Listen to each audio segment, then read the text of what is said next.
Hi guys, welcome back to my channel. So today we are going to learn how to budget rollover money. Now, I always get questions of how do you budget that? Like, how is it that you close out your budget but you still have money in your account? How do you do that? Like, how do you roll it from one month to another? So if you guys notice, by paycheck 3 from December, I basically got paid the last day of the month.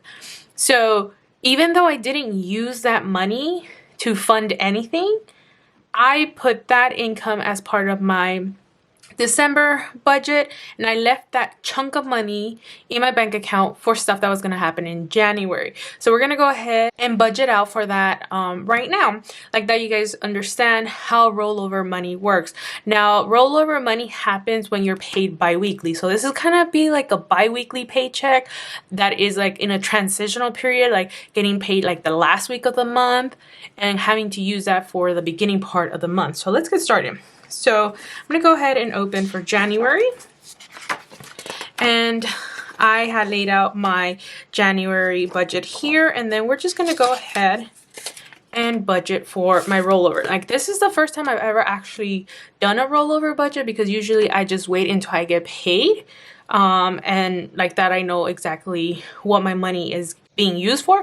But today I'm going to go ahead and do that for you. So I'm going to take some washi. If you guys don't know, I am a decorative budgeter. I use stickers to budget, and all the stickers that you see on here are from my shop. So if you're interested, I'll link my shop down below and you can go ahead and purchase that on there. Now, the planner that I'm using is an Erin 7x9 monthly planner. It's just a monthly planner that has note pages, and I use my stickers to decorate it to fit my financial need layout. So I just created this sticker so you guys can go ahead and follow along. But if you want this available to shop for, then you can. I'll have it in my shop as well, but I'm going to call it rollover budget because this is not a paycheck. This is just income that was left over from the previous month that I have to use to cover the first weeks of the month, since I won't get paid until the 13th. So the rollover source is paycheck 3, December leftover pay number 3. It was a magic month, so I had extra money lying around that one I use for debt payment, which is how I closed out my student loan. If you haven't seen that video, I'll link it up in a card. And out of that, I went ahead, paid that off, and I was left with $1,208.32. That's how much was left over, including the cash that was in my cash envelopes. So when I closed my budget, that was left over, and I left that as a cushion because I knew I was going to have bills at the beginning of the month. So this is supposed to cover me from December for what I was supposed to. That was like the day after, to January the 12th. So like a bi-weekly pay schedule. I'm supposed to make this last. The only thing is that when I closed December, that money was accounted for December, and if you're a zero-based budgeter, that would have had a job already, and my job was to keep it in savings or as a cushion in my bank account until I needed to use it again. So that was all that was left. So now we're going to go ahead and budget for that. I'm going to go ahead and leave a space because people are getting stimulus check. I'm going to leave it like that. And when it comes, I'll put it in there. Since it's not a payday, it's just income that's coming. So we're going to leave it at that. So it's $1,208.32, what is what I'm working with. Now, if we go back to our calendar, right? We go back to this calendar. If I got paid on a Wednesday, you can tell my next payday is on the 13th. So I have to look at all the bills that are going to happen when the 13th happens again, which is my payday, which is only my health benefits. So my health benefits are the only thing that is gonna come out of bills in that situation. Usually people have rent. My rent is not due until the 13th. So I get paid on the 13th, my rent, my phone come out. I don't worry about anything that is due on the 13th, because I know my paycheck is going to hit around like 8 a.m., 10 a.m. So I know I'll have more than enough time to pay these out. Now, if you are very uncertain of when your paycheck is going to hit, in the morning, at night, the next day, or you don't think your payments are going to process on time, then you can go ahead and pay this with your rollover money as well. It doesn't really matter. But for me, my transitional pay periods are from the 31st to the 12th, and the only bill that I have left to pay between those weeks is my health benefits. So I'm gonna go ahead and put my bills. Now, it's not a lot of bills, but I'm gonna put it down so you guys can understand how my rollover works. So I'm gonna go ahead and put my sticker down. I'm gonna go ahead and zoom you guys in. Hopefully that's a good view. And I'm gonna go ahead and put health benefits. Now, since it's the new year, premiums went up when I enrolled in them in November or October, I think it was for me. So I know that the $128.91 that I was paying is no longer going to be valid. I did get a hint of how much it was increasing, and for that I'm going to go ahead and budget $133. I believe it was $132 with some change, but I'm gonna make it a solid $133, and that's it. So all the bills and expenses are done. Now, when I did my calendar over here, I did mention that I had a birthday, and that is for the 2nd. That is my niece's birthday, so I need to make sure I have available income for that. So I'm gonna go ahead and I'm gonna put that as an expense right here. So I'm gonna put birthday, and I'm gonna go ahead and put niece.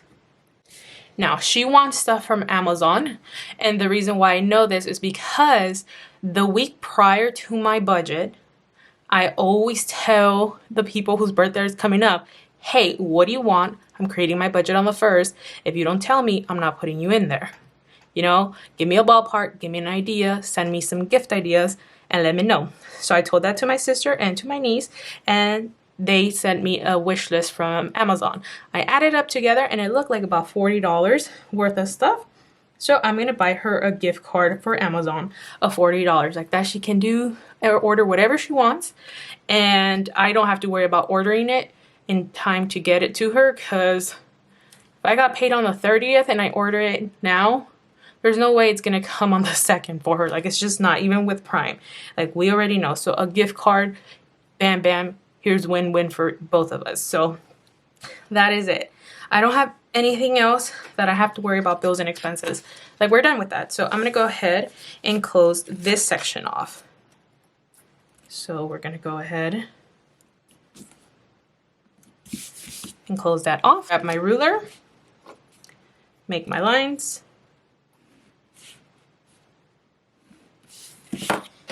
and we're gonna add that up.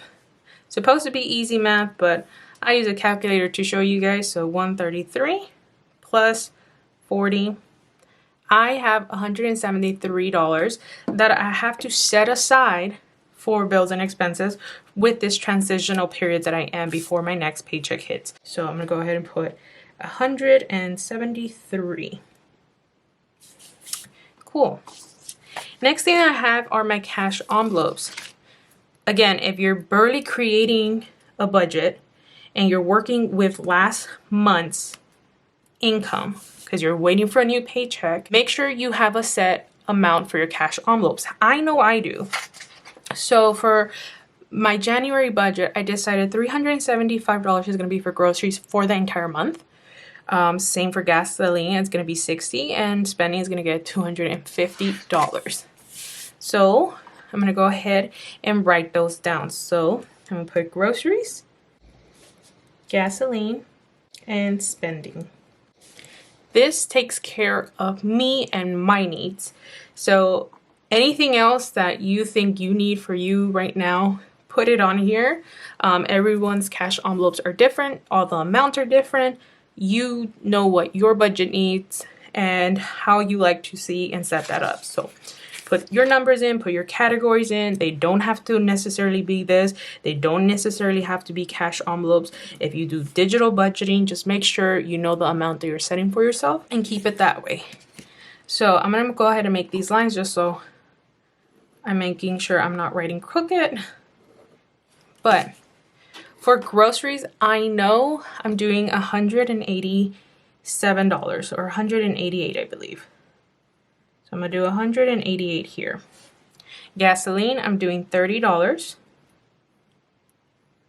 And for spending, here's the thing. Last month, I did not spend all of my spending money. I had about $62 left.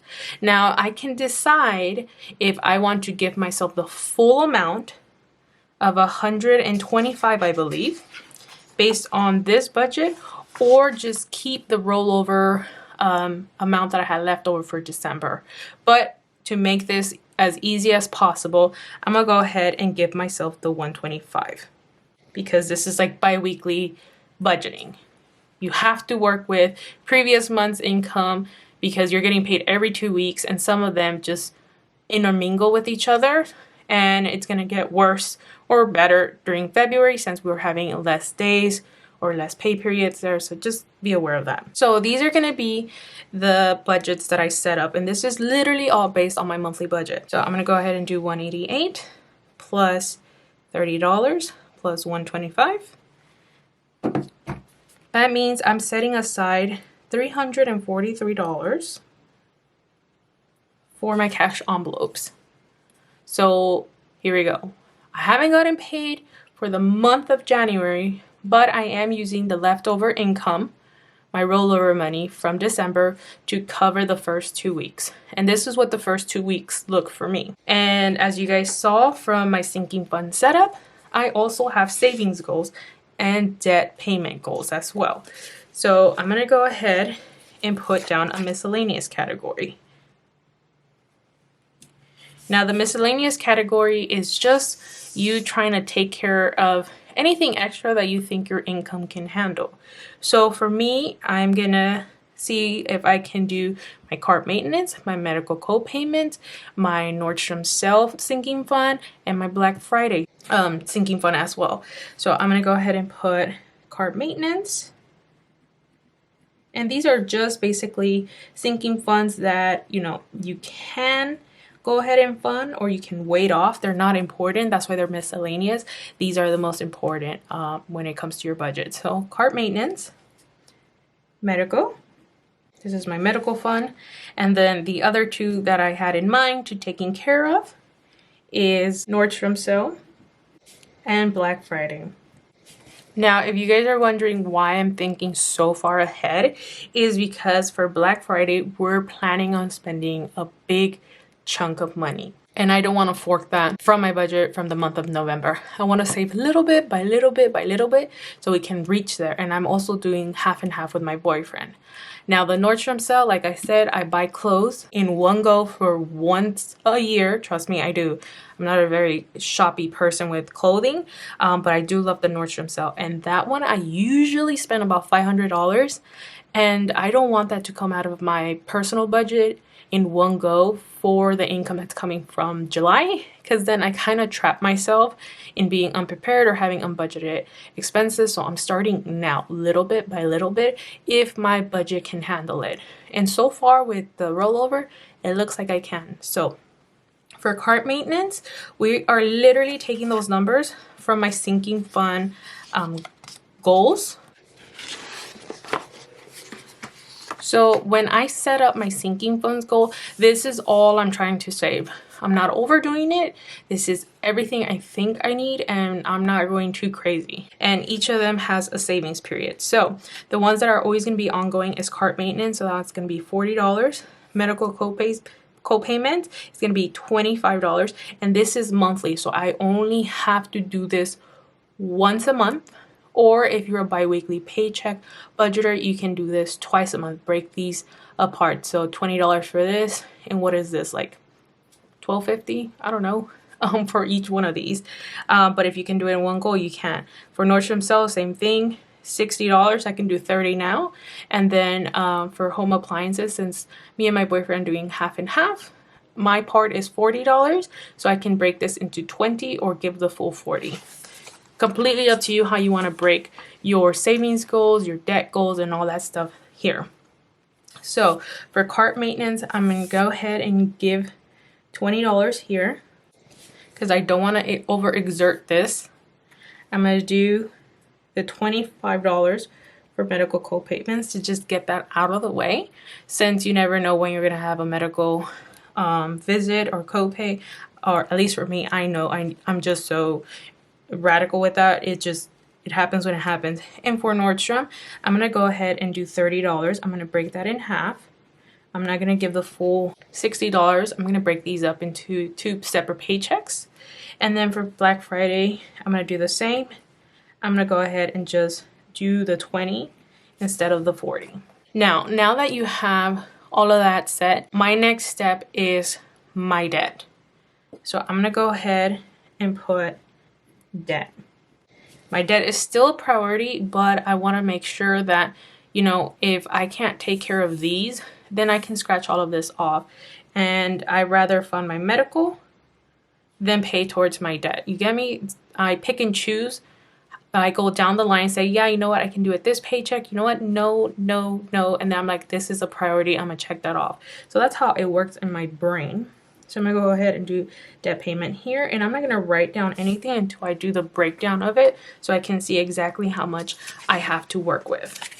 But I do want to go ahead and add this up in case I need it.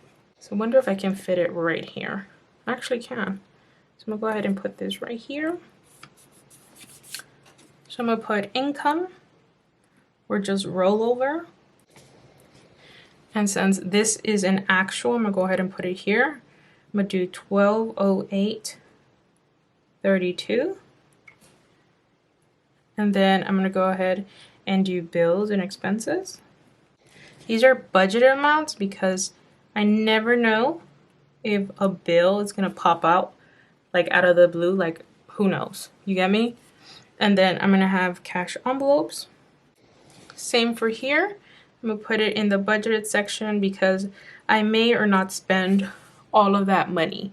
I may spend all $343, or at the end of the week, I might have just spent $50, or, you know, all of one category, but none of the others. So you get me? And then miscellaneous. So I'm gonna go ahead and scratch all of that down. Make my lines.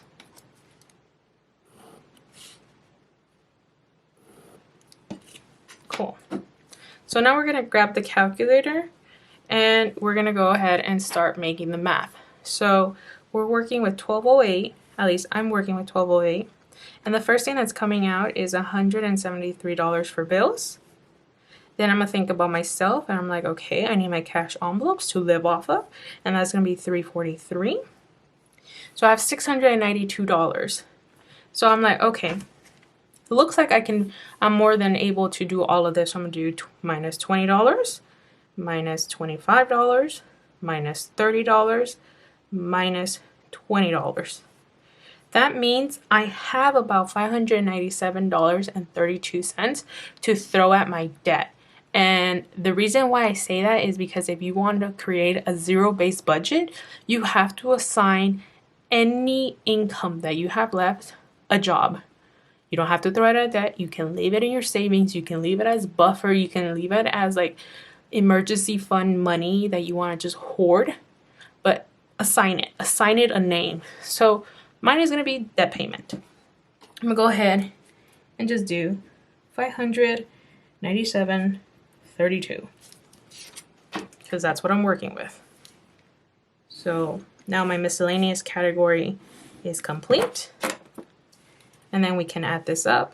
20, 30, 25, 20. So for miscellaneous category, $692.32. We're going to put that over here as $692.32. And that should equal 0 if you're zero-based budgeting. So let's recheck the math. 1208.32 minus 173 minus 343 minus 692.32, zero-based budget. In case you were wondering how to do that. It's basically just telling your money what to do and making sure that it has a place to go. So that is how I budget my rollover income in case you're a bi-weekly budgeter. You closed off your December budget, but you had money extra and you're not going to get paid for another 2 weeks. So then you just take that amount, look at the bills in between those paychecks and everything that you need in between those days as well. Mine were health benefit, birthdays, and my new cash envelopes for the month or for part of the month. And then all the savings I'm working towards too, and my debt. And now all of those $1,200 have an assignment, and all I have to do now is watch my behavior and make sure that everything that I said goes into play.